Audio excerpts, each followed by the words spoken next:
उपस्थित सत्संग रस पिपासु भ्रमर वृंद, प्रातः काल में ये चर्चा चल रही थी जब एक शिष्य ने अपने आचार्य के पास जाकर उनसे प्रश्न किया कि बंधन क्या है और कैसे इसकी स्थिति है और कहां से ये आ गया है और इससे छुट्टी कैसे होगी। कृपा करके आप मेरे इन प्रश्नों का उत्तर दें जिससे मैं आत्मबोध प्राप्त करके इस अज्ञान के सागर को पार हो जाऊं और अपने आप में विराजमान होकर समस्त दुखों से आत्यांत की छुट्टी प्राप्त कर लूं। जब उन्होंने ऐसा प्रश्न किया तो आचार्य प्रवर उत्तर देने लगे। सबसे पहले उन्होंने उनकी प्रशंसा की और कहा, धन्य है तुम्हारा ये मनुष्य शरीर जिसको प्राप्त करके तुम्हारे हृदय में मुक्ति पाने की आकांक्षा पैदा हुई है।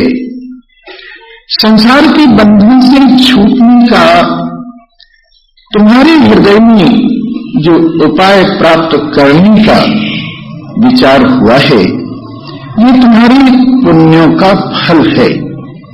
तुम्हारी इस समझदारी, तुम्हारी इस बुद्धिमत्ता, तुम्हारे इन प्रश्नों के माध्यम से तुमने अपने को तो पावन कर ही लिया है, अपने कुल को भी तुमने पवित्र और पावन कर लिया है। इसलिए तुम धन्यवाद के पात्र हो और मैं तुम्हें तुम्हारे प्रश्नों के उत्तर देकर तुम दुख से पार अवश्य मेल ले जाऊंगा। लेकिन एक बात समझ लो कि 3 प्रकार की कृपाएं होती हैं। एक होती है गुरु कृपा, एक होती है शास्त्र कृपा और एक होती है निज कृपा। निज कृपा के आश्रित समस्त कृपा ही। निज कृपा ही न हो तो गुरु कृपा क्या करेगी और शास्त्र कृपा क्या करेगी। इसलिए निज कृपा होना परम आवश्यक है। और इसके लिए बताया कि जब तक स्वयं में सज्जन वो अपनी करनी से बाज नहीं मारेगा, उसे मनवाओ। ऐसे नहीं, बैठ जाइए आराम से चुपचाप, हमारे को पसंद नहीं है ये, और महात्माओं के सामने कर लेना। बोलो सच्चिदानंद भगवान की।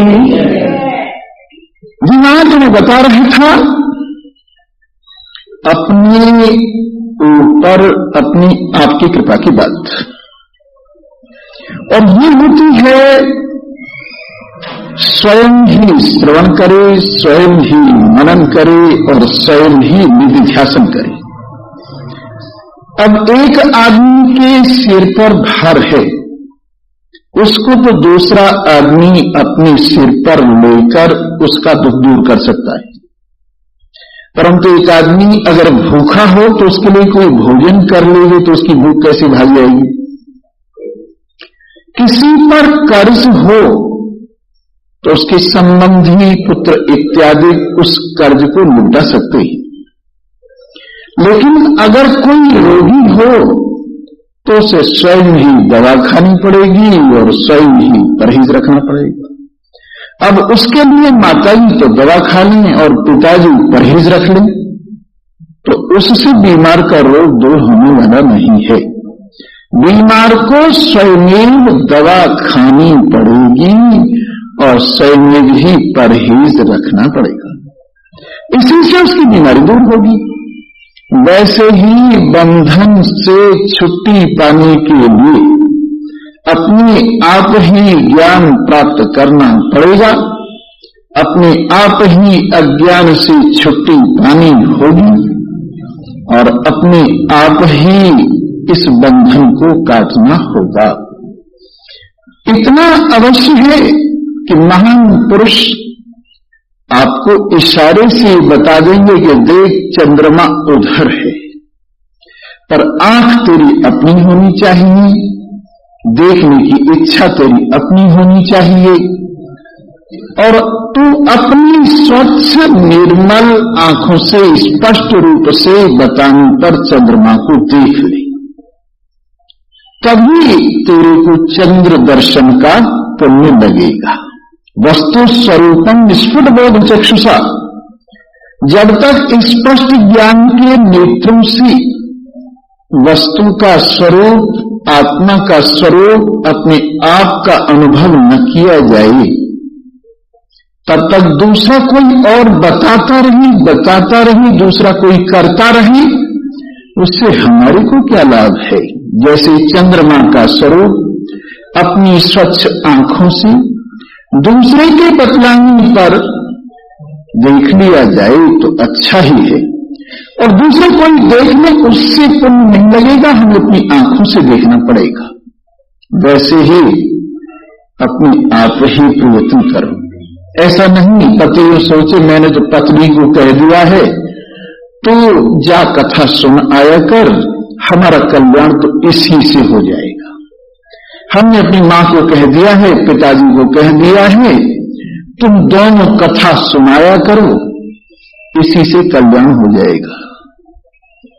ऐसा आता है एक जगह पर, एक पिता अपने पुत्रों से कह रहे थे, बेटा संसार का ये खेल देखते देखते मैं अब वृद्ध हो गया हूं, तुम इस खेल को देखो, तुम्हारी उम्र है, और मैं तो अब इस घर बार को छोड़कर वानप्रस्थ आश्रम में चला जाऊंगा, धीरे धीरे धीरे धीरे संन्यास को प्राप्त होकर ज्ञान को प्राप्त करूंगा और तुम इस संसार को संभालो। तो बच्चों ने सोचा कि जब ये छोड़ रहे हैं तो हम ही संभाल कर क्या करेंगे। बच्चों ने सोचा पहले संसार को संभालने से पहले इसको समझ लेना चाहिए है क्या बड़ा। तो तीनों बच्चों ने कहा पिताजी थोड़े दिन और आप संभालिए, हम जरा किसी से पूछ आने ये संसार है क्या, और ये जिसे आप छूटना चाहते हैं अगर हमारे सिर पड़ गया तो हम इससे कैसे छूटेंगे। ये बात पूछाने और इसके बाद देखा जाएगा। तो पिताजी को तो वहीं छोड़ गए उनके तीनों बेटे और ज्ञान प्राप्त करने के लिए चले गए। उन तीनों ने जाकर इन्हीं महान पुरुष के पास श्रवण किया। उनमें एक उत्तम अधिकारी था, एक मध्यम अधिकारी था, एक कनिष्ठ अधिकारी था। उत्तम अधिकारी को तो थोड़े दिनों में ही बोध हो गया और श्रवण करने से धीरे धीरे उसके सारे संशय दूर हो गए। मध्यम अधिकारी लय चिंतन के माध्यम से अपने स्वरूप के बोध को प्राप्त हुआ, और तीसरे नंबर का अधिकारी तर्क वितर्क के माध्यम से इस शास्त्र के महत्व को समझकर अपने स्वरूप के बोध को प्राप्त हुआ। तो उनमें दो को तो संसार की भोगने की इच्छा ही नहीं हुई, उनकी प्रारब्ध ही नहीं थी।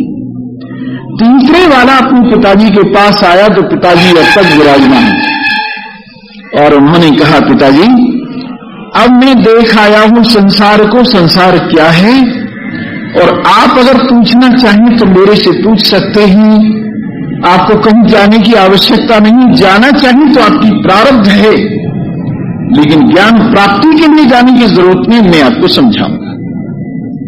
तो उन्होंने अनेक प्रश्न किए। उन प्रश्नों का उत्तर देते देते उन्होंने कर्म का पथ भी समझाया कि ये कहां तक ले जाता है, उन्होंने योग का रास्ता भी समझाया कि ये कहां तक ले जाता है, उन्होंने भक्ति का पथ भी समझाया कि ये कहां तक ले जाता है, सब इष्ट देवों की बात भी समझाई, कौन इष्ट देव बड़ा है कौन छोटा है, और अंत में ये बात बताई कि वास्तविकता एक ही है। लोग जब तक समझते नहीं हैं तब तक कोई उसे शिव कहता है, कोई उसको विष्णु कहता है, कोई उसको देवी कहता है, कोई इसको सूर्य मानता है, कोई इसको गणेश मानता है, और अपने अपने इष्ट देव को बड़ा बड़ा मानते हैं। और यहां तक आपस में नासमझ लोगों में द्वेष देखा गया है कि अगर शिव जी का भक्त है तो विष्णु का प्रसाद तक ग्रहण नहीं करेगा, अगर विष्णु का भक्त है तो शिव जी का प्रसाद तक ग्रहण नहीं करेगा। और तो और राम और कृष्ण के भक्तों में भी कृष्ण का भक्त राम के मंदिर में नहीं जाएगा, और राम का भक्त कृष्ण के मंदिर में नहीं जाएगा। और कृष्ण के भक्तों में भी अलग अलग संप्रदायों के मंदिर, कोई बाल रूप से कृष्ण को पूजता है, कोई युवा रूप से उनको पूजता है, कोई विष्णु रूप से उनको पूजता है, और इस तरह से आपस में एक दूसरे के मंदिर में भी नहीं जाएंगे, प्रसाद भी ग्रहण नहीं करेंगे। बताइए, इतना आपस में बंटवारा, कमाल की भक्ति है, कमाल की समझ है। इन सब से उबरना चाहिए हम समझदार आदमी को, और ये सोचना चाहिए, विचारना चाहिए, एकम सद्विप्रा बहुधा वदंती, एक ही सत्य तत्व को विप्रकृष्ट बुद्धि वाले अनेक तरह से मानते हैं। वही कृष्ण है, वही राम है, वही विष्णु है, वही शिव है, वही देवी है, वही गणेश है, वही सूर्य है, और चराचर जगत में एक ही पदार्थ है, सर्वम खलुदम ब्रह्म नेह नानास्ति किंचन मृत्यु से मृत्यु मापनोती है यह नाने में पश्यति। सब चराचर जगत में एक ही पदार्थ है, उसी से सब कुछ बना है, उसी में सब कुछ रहता है, उसी में सब कुछ चला जाता है। जैसे मैं आपको इन देवताओं की बात समझाता हूं, एक पिटारी लीजिए, शीशे की पिटारी, और उसमें 3 शीशे लगा लीजिए, एक लाल, एक पीला, एक नीला। 3 शीशों की पिटारी में एक बल्ब लगा दीजिए, उस बल्ब को बिजली से कनेक्ट करके जला दीजिए। अब आप ये देखें, 3 रंग का बल्ब दिखाई देगा। एक ओर से लाल शीशे की ओर से देखें तो लाल दिखाई देगा, नीले की ओर से देखें तो नीला दिखाई देगा, और पीले की ओर से देखें तो पीला दिखाई देगा। बल्ब एक ही है, लेकिन माया की या शीशे की पिटारी में बंद होने से उसके रंग 3 दिखाई दे रहे। वैसे एक ही तत्व है, सतोगुण रजोगुण तमोगुण की माया की पिटारी है, और इसमें ये बल्ब जलता हुआ इसको प्रकाशित कर रहा है। यदि हम इसको रजोगुण की ओर से देखते हैं तो ब्रह्मा रूप से नजर आता है, तमोगुण की ओर से देखते हैं तो शिव रूप से नजर आता है, और सतोगुण की ओर से देखते हैं तो विष्णु रूप से नजर आता है। एक ही बल्ब, एक ही बल्ब। और इसको यह समझने का प्रयत्न कीजिए कि जैसे एक ही किसान है, जब खेत को बोता है तब ब्रह्मा का रूप है, जब खेत को पालता है, परवरिश करता है, तो विष्णु का रूप है, जब फसल पक जाती है तो उसको जब काटने लगता है तो वही शिव का रूप है। एक ही कृषक खेत को बोता भी है, पालता भी है और काटता भी है। ये 3 रूप एक ही किसान के ही जैसे, वैसे एक ही सत्ता, एक ही परमात्मा इस संसार को प्रकट भी करते हैं, पालन भी करते हैं और लय भी करते हैं, और उनके 3 नाम हो जाते हैं। जब इसको प्रकट करते हैं तो ब्रह्मा उनका नाम होता है, जब इसको पालते हैं तो विष्णु नाम होता है, और जब इसको निवृत्त करते हैं तो शिव उनका नाम होता है। जिस वक्त किसान बोने जाएगा खेत को तो बोने का सामान उसके साथ होगा, जब खेत को पानी लगाने जाएगा, पालने जाएगा तो वो सामान उसके साथ होगा, और जब खेत को काटने जाएगा तो काटने वाला सामान उसके साथ होगा।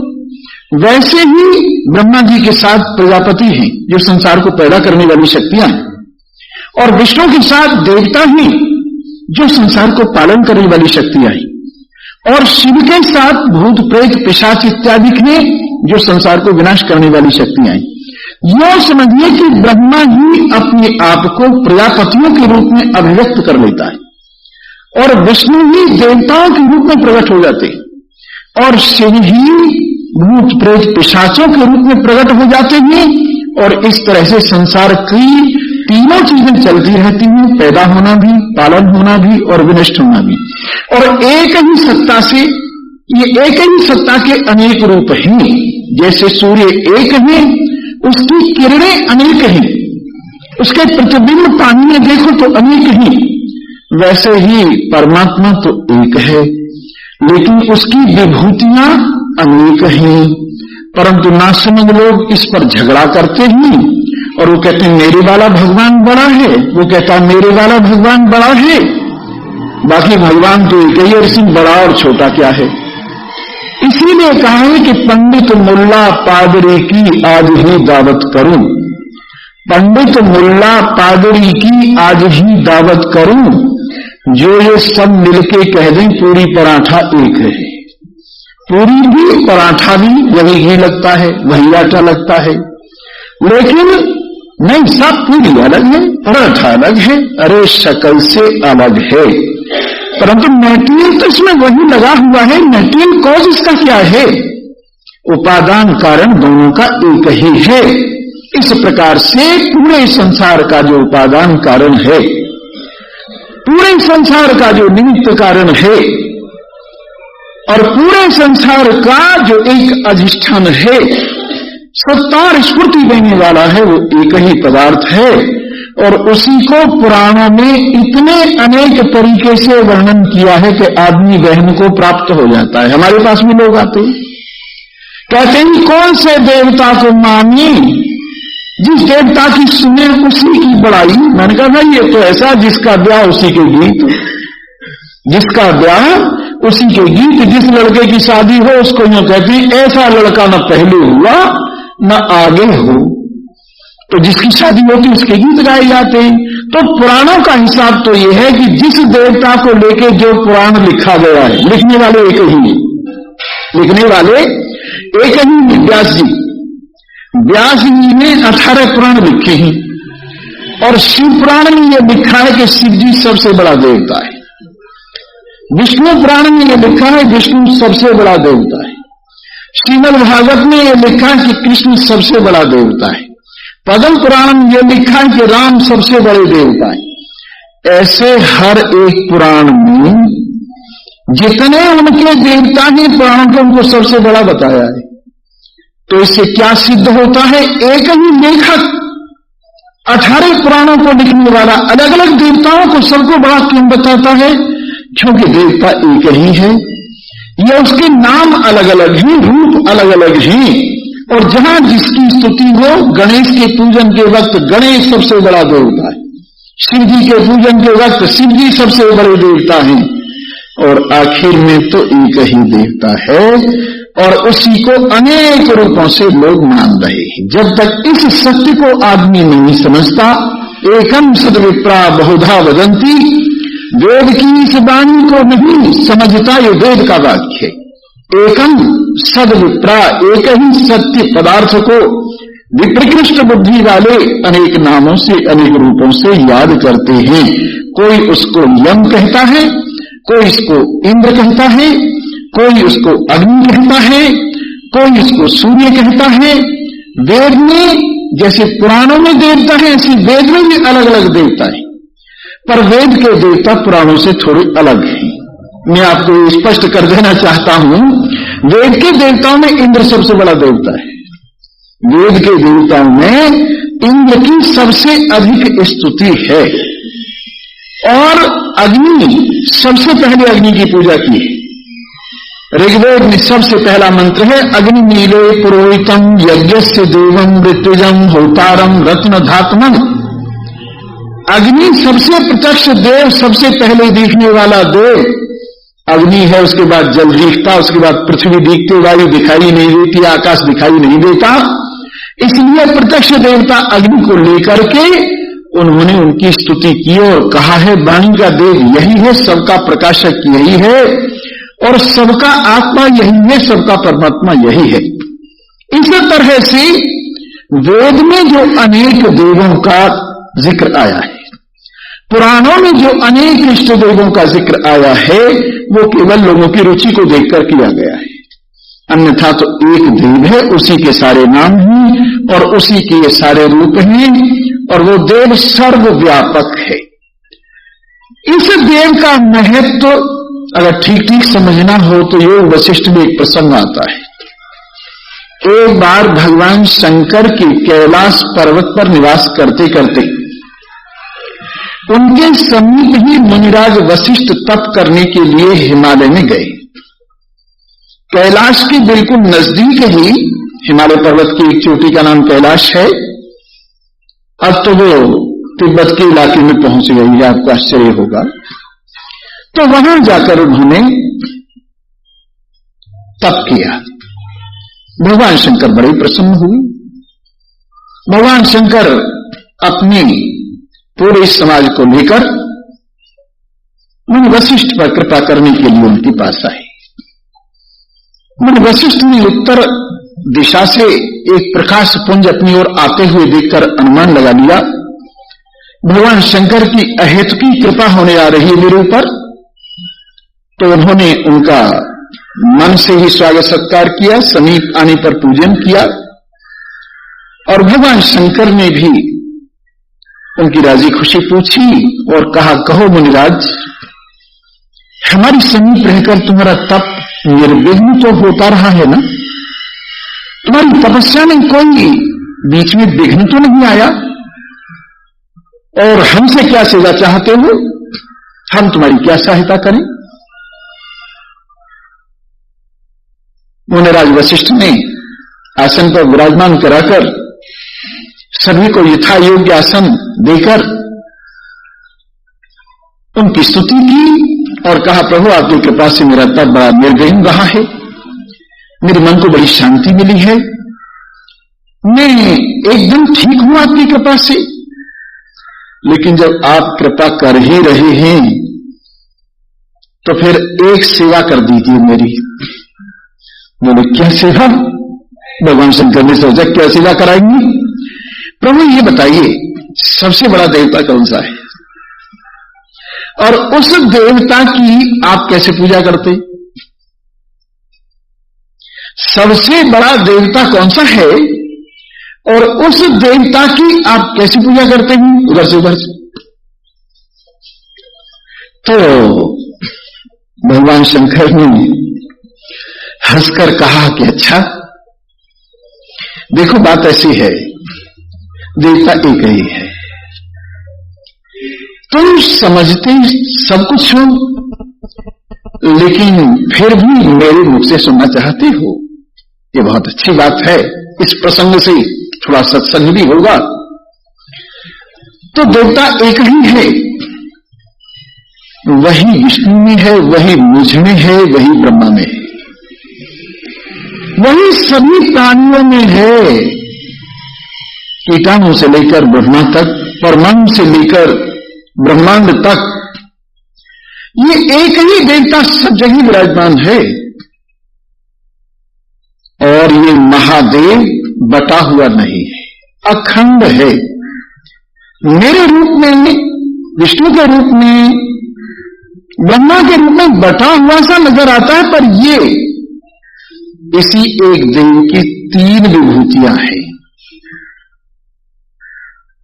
और ये देव हम सब में विराजमान, हमारा आत्मदेव ही है, जो तुम में विराजमान है, मुझ में विराजमान है, पार्वती में विराजमान है, गणेश में विराजमान है, कार्तिक में विराजमान है, नंदीगढ़ में विराजमान है, इन भूत प्रेतों में सब में विराजमान है। हम इस सर्वव्यापक, इस अखंड एक रस देव की पूजा कैसे करते हैं? कुछ हाथ वाथ चलाकर पूजा नहीं करते, कुछ वाणी से बोलकर पूजा नहीं करते, कुछ शरीर को हिला जुला कर पूजा नहीं करते। जो कुछ हो रहा है इसी से इसका पूजन अपने आप हुआ जा रहा है, ऐसा अनुभव करते। सूर्य से इसका पूजन होता है बाहर, चंद्रमा से इसका पूजन होता है, वायु से इसका पूजन होता है। पुष्प खिलते हैं तो इस पर स्वयं चढ़े हुए होते हैं। झरनों से पानी गिरता है तो इसके चरण स्वयं धुलते हैं। नदियां बहती हैं तो स्वाभाविक ही इसको पाद्य अर्घ्य मिल जाता है। और अंदर सारी भावनाएं जो कुछ मन की है उनसे इनका पूजन होता है। बुद्धि के सारे ज्ञान है उनसे इनका पूजन होता है। चित्त का जैसा कुछ चिंतन है उससे इनका पूजन होता है। अहंकार की जैसी वृत्तियां हैं उससे इसका पूजन होता है। पांचों प्राणों से इसका पूजन होता है। पांचों उप प्राणों से इसका पूजन होता है। पांचों ज्ञानेंद्रियों से शक्ति अशक्ति दोनों प्रकार से इनका पूजन होता है। पांचों कर्मेंद्रियों की शक्ति अशक्ति से इनका पूजन होता है। इस शरीर से इसका पूजन होता है, पूरे संसार से इसका पूजन होता है। और ये पूजन हम स्वयं ही होता हुआ अनुभव करते हैं।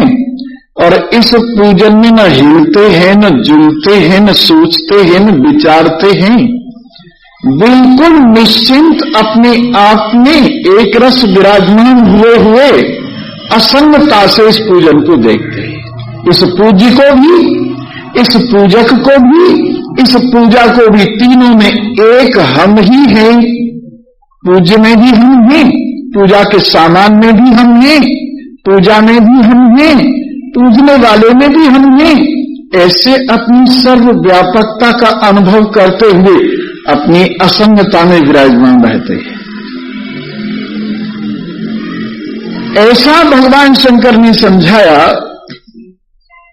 कि एक आत्मवेदता के रोंगटे खड़े हो जाते हैं प्रसन्नता के कारण जब इस आत्मज्ञान का उन्होंने पूजा के द्वारा भाव भ्रमण किया। तो इस प्रकार ये एक ही देव है। इसलिए मैं आपको नहीं चाहता कि आप जरा जरा सी लोगों की बातों से भटकते फिरें और इस बात को लेकर लड़ते झगड़ते फिरें कि वो मंदिर बढ़िया है, वो मंदिर बढ़िया है। यहां तो मंदिरों पर भी झगड़े। भगवान का मंदिर कोई नहीं बनाता। भगवान का मंदिर कम बनाते हैं। ये पागल बाबा का मंदिर है, ये बिरला का मंदिर है, लक्ष्मी नारायण का मंदिर, बिरला का मंदिर। दिल्ली में लक्ष्मी नारायण का मंदिर है पर कोई उसे लक्ष्मी नारायण का मंदिर नहीं कहते, बिरला का मंदिर कहते।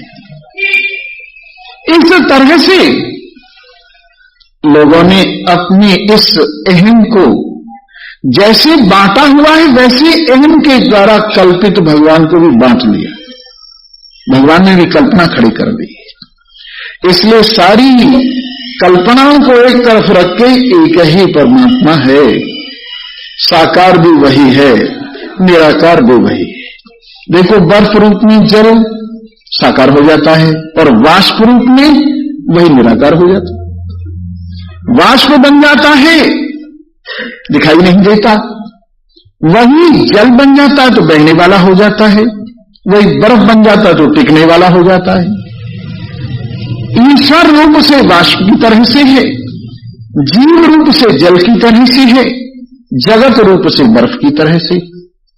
जैसे जल तीन रूप में उपलब्ध है, वाष्प के रूप में, जल के रूप में और बर्फ के रूप में, वैसे परमात्मा भी तीन रूप में उपलब्ध है। ये चेतन भी, एक पदार्थ भी, ईश्वर के रूप में, जीव के रूप में, जगत के रूप में।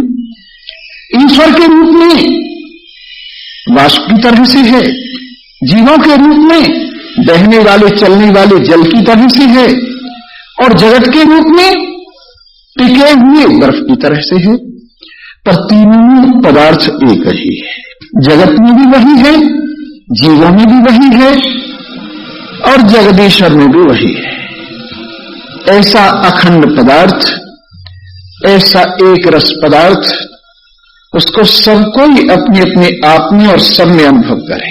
जो मुझ में है वही सब में है। जो मेरी आंखों से देख रहा है वही सबकी आंखों से देख रहा है। आंखें बहुत सी हैं पर देखने वाला एक है। आंखें बहुत सी हैं पर इनके पीछे देखने वाला एक है। कान बहुत से हैं पर इनसे सुनने वाला एक है। हाथ बहुत से हैं पर इनको करने की ताकत देने वाला एक है। पैर बहुत से हैं पर इनको चलाने वाला एक है, वाणी बहुत सी है पर इनसे बोलने वाला एक है, नाम अनेक हैं पर इनको धारण करने वाला एक है, रूप अनेक हैं पर इनको धारण करने वाला एक है। ये नाम रूप का धारक, नाम रूप से अछूता, नाम रूप से पहले भी है, नाम रूप में भी है और नाम रूप की कल्पना के शांत हो जाने के बाद भी है। ऐसा परमात्मा दे अपना स्वरूप, इसको अपने आप सहित चराचर जगत में ज्ञान की दृष्टि से स्वयं ही अनुभव किया जाता है। अपनी स्थूल शरीर तो सबको दिखाई देता है, स्थूल शरीर है ये दिखाई देता, अन्नमय कोश भी इसको कहते हैं। इसके अंदर एक शरीर और है जो उसको हिलाता जुलाता है। केवल स्थूल शरीर अपने आप हिलता जुलता नहीं, जब शरीर मर जाता है चलता फिरता नहीं है। क्यों? उसके अंदर एक और शरीर था, वो निकल गया है। जो शरीर स्थूल शरीर में से निकला उसका नाम सूक्ष्म शरीर है, उसका नाम सूक्ष्म शरीर है। उसके अंदर 5 ज्ञानेंद्रियां, 5 कर्मेंद्रियां, 5 प्राण, मन और बुद्धि, ये 17 तत्व, या चित्त और अहंकार और मिला दें तो ये 19 तत्व होते हैं। या 8 पुरी भी उनके नाम हैं, अष्टपुरी में ये चीजें आती हैं। 5 सूक्ष्म भूतों की एक पुरी है, 5 ज्ञानेंद्रियों की दूसरी पुरी है, 5 कर्मेंद्रियों की तीसरी पुरी है, 5 प्राण की चौथी पुरी है, मन बुद्धि चित्त अहंकार रूप अंतःकरण चतुष्टय की 5वीं पुरी है, और अविद्या 6ठी पुरी है, काम 7वीं पुरी है और कर्म 8वीं पुरी है। ये अष्टपुरी सूक्ष्म शरीर का नाम है, जिसको लिंग शरीर या सूक्ष्म शरीर कहते हैं। कहीं कहीं पुरी अष्टक शरीर भी इसको बोलते हैं, इसका नाम पुरी अष्टक शरीर भी है, सूक्ष्म शरीर भी इसका नाम भी। कहीं 17 तत्व, कहीं 19 तत्व इसमें गिनाए गए हैं और कहीं 8 पुरी गिनाई गई। इस तरह से ये सूक्ष्म शरीर इस शरीर में से निकल जाता है। कैसे निकल जाता है? जैसे टीन शेड में से फैक्ट्री उठा के ले जाते हैं, टीन शेड में से फैक्ट्री उठा के जैसे ले जाती हैं और दूसरे टीन शेड में फिट कर देते हैं, तो स्थूल शरीर तो टीन शेड की तरह से हुआ। और ये फैक्ट्री सूक्ष्म शरीर की ले जाने वाली हुई, ले जाई जा सकती है। बिजली हर जगह मिलती है, बिजली नहीं ले जाने की जरूरत, बिजली नहीं ले जाते, बिजली तुम्हें मिल जाती है जहां फैक्ट्री लगाओगे। बिजली क्या है? परमात्मा तत्व ही बिजली है, और इसको कनेक्ट करने वाला कारण शरीर है, जो सूक्ष्म शरीर और परमात्मा को मिलाता है, और वो कारण शरीर अविद्या का नाम है। कारण शरीर अविद्या का नाम है, जो आवरण रूप अविद्या है वो कारण शरीर है। और ये 2 शरीर निकल के जाते हैं इस स्थूल शरीर से। जैसी वासना होती है, जैसे कर्म होते हैं, उसके अनुसार दूसरे शरीर को धारण कर लेते हैं, और वहां पर परमात्मा का चिदाभास इसको अभिव्यक्त करना शुरू हो जाता है, रिफ्लेक्टिव चालू हो जाती है। तो इसमें इन 8 पुरियों में 3 चीजों पर 8 पुरी खड़ी हुई है, अविद्या काम कर्म पर। अब अगर अविद्या काम कर्म ये 3 चीज निबट जाएं तो बाकी की 5 चीज भी निबट जाएंगी। अविद्या माने नासमझी, काम माने इच्छा, और कर्म माने इच्छा के अनुसार क्रिया। ये 3 चीजें, कितनी चीजें हैं? 3 चीजें, अविद्या काम कर्म। इन अष्टपुरियों में ये अविद्या काम और कर्म, ये 3 चीज ऐसी हैं जो इन बाकी 5 को थामे हुए हैं और जन्म मरण का हेतु है।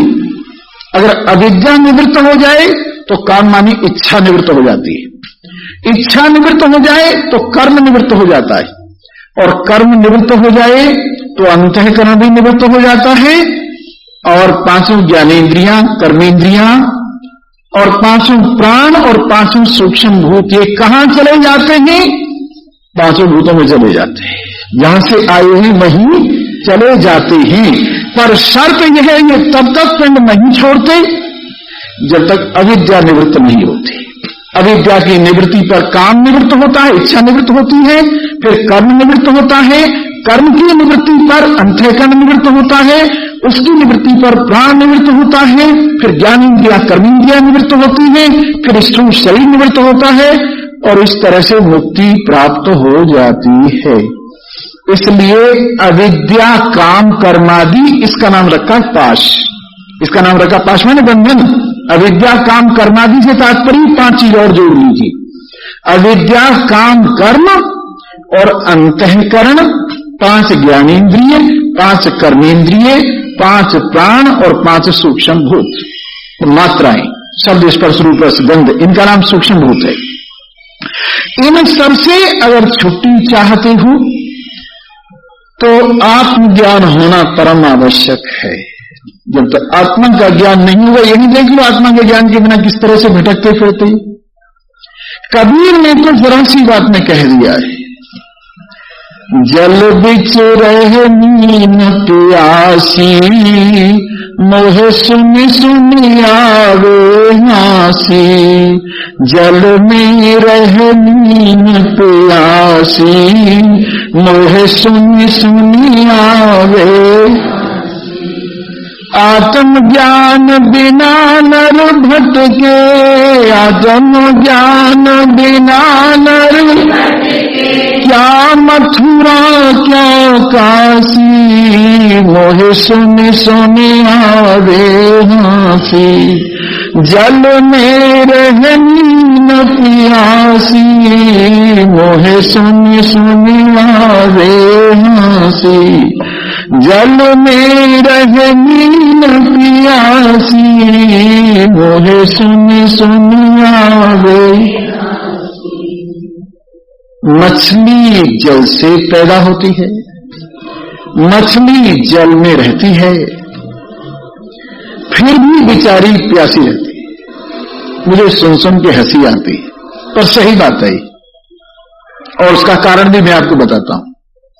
देखिए, इसका कारण यह है, मछली के गले में छेद होता है, और जो भी पानी अंदर जाता है गले से नीचे निकल जाता है।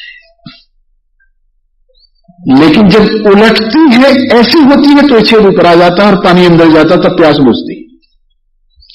जब तक मछली उलटती नहीं, तब तक उसके अंदर पानी जाता नहीं।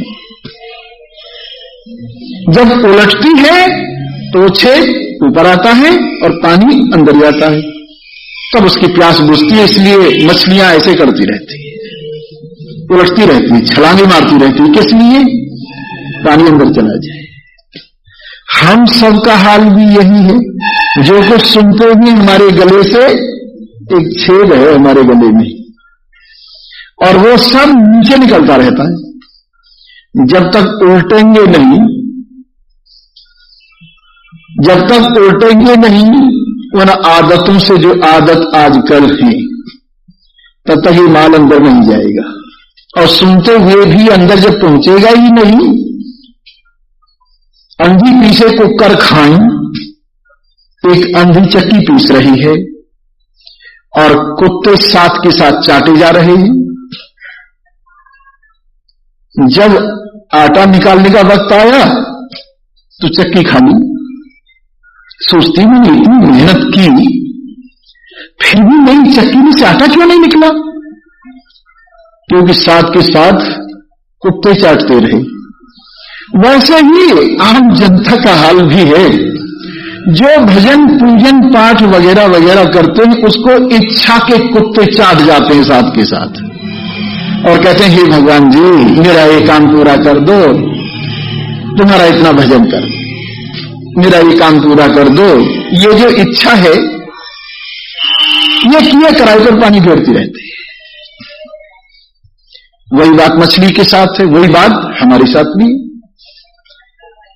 जब उल्टेंगे, ये चौपाई बहुत बचपन में हमने पढ़ी थी, उल्टा नाम जपत जग जाना, वाल्मीकि भई ब्रह्म समाना। तो तब हमने इसका अर्थ यही सुना समझा था कि राम का उल्टा मरा, राम का उल्टा मरा। तो उनसे राम राम नहीं कहा गया। जब नारद जी उनको समझाने लगे कि राम राम कहो तुम्हारा कल्याण हो जाएगा, वाल्मीकि जी को रचना करते, पहले डाकू थे, मारदार करते थे, तो उनका मेरे से तो ये तुम्हारा राम राम नहीं कहा जो कि मरा मरा तो कह सकते हो, ये तो सभी मेरे सामने जिसको पीटता हूं मारता हूं वही मरा मरा बोलता है, ये तो मुझे अभ्यास हो रहा है सुनने का, मेरे तो मरा मरा ही कहे। तो वो उल्टा नाम मरा राम राम राम राम मरा मरा कहते कहते राम राम हो गया। उल्टा नाम जपत जग जाना, वाल्मीकि भय ब्रह्म समाना। लेकिन थोड़े दिनों बाद मैंने कहा कि राम नाम की महिमा ठीक है, अच्छी है, ऐसा हो सकता है, होता है, परंतु इसका एक अर्थ और भी है। उल्टा अपनी आदतों से उल्टा, अपनी बुराइयों से उल्टा। कितना उल्टा?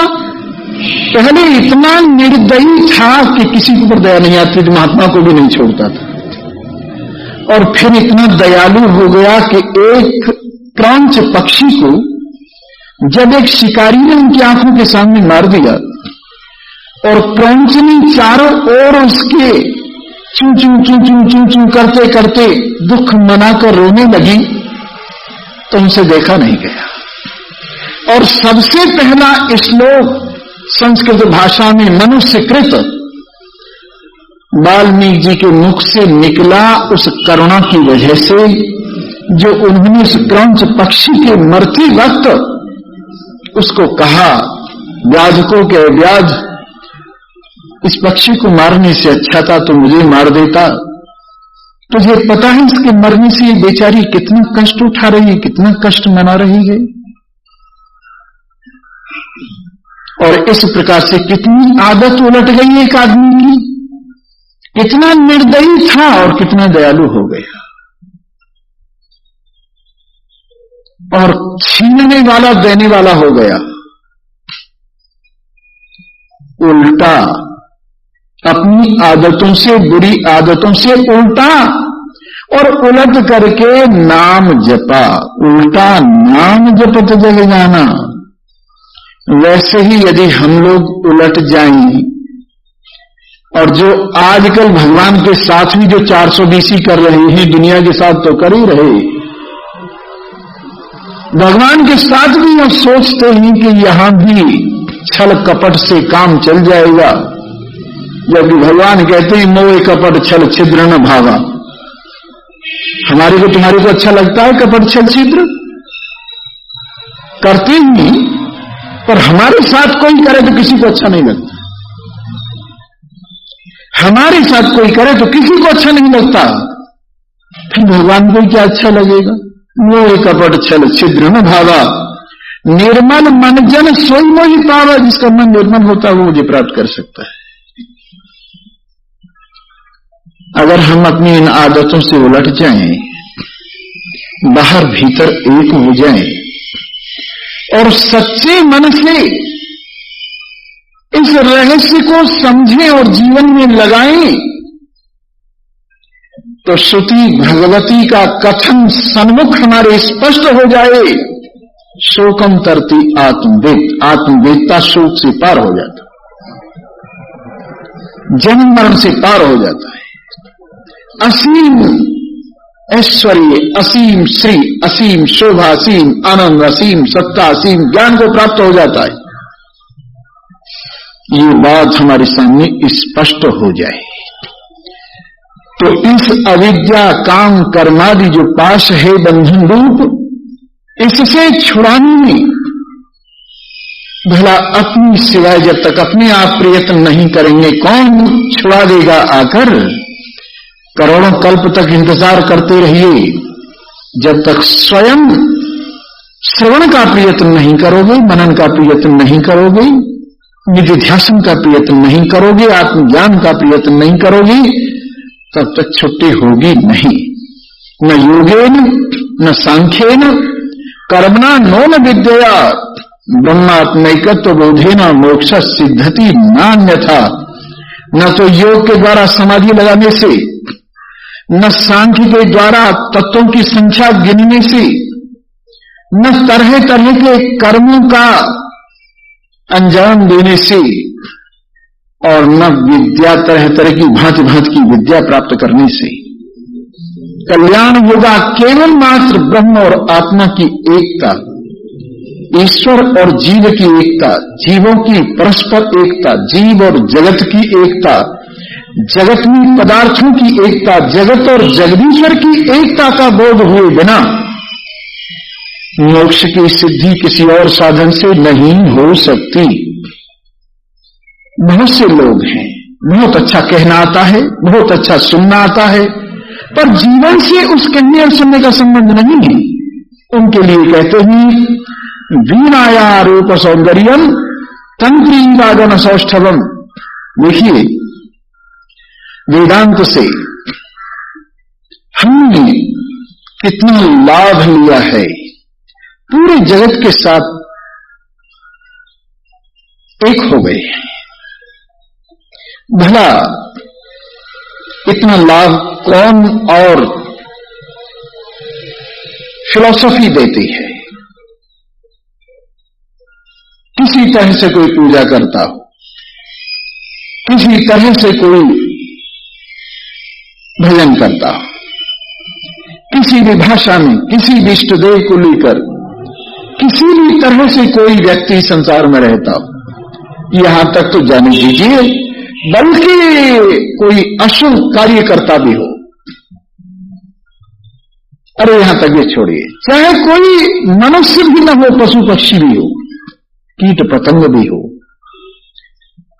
देवता हो, दानव हो, दैत्य हो, पूरे संसार में चराचर में जो कुछ है मैं सबके साथ मिला हुआ हूं।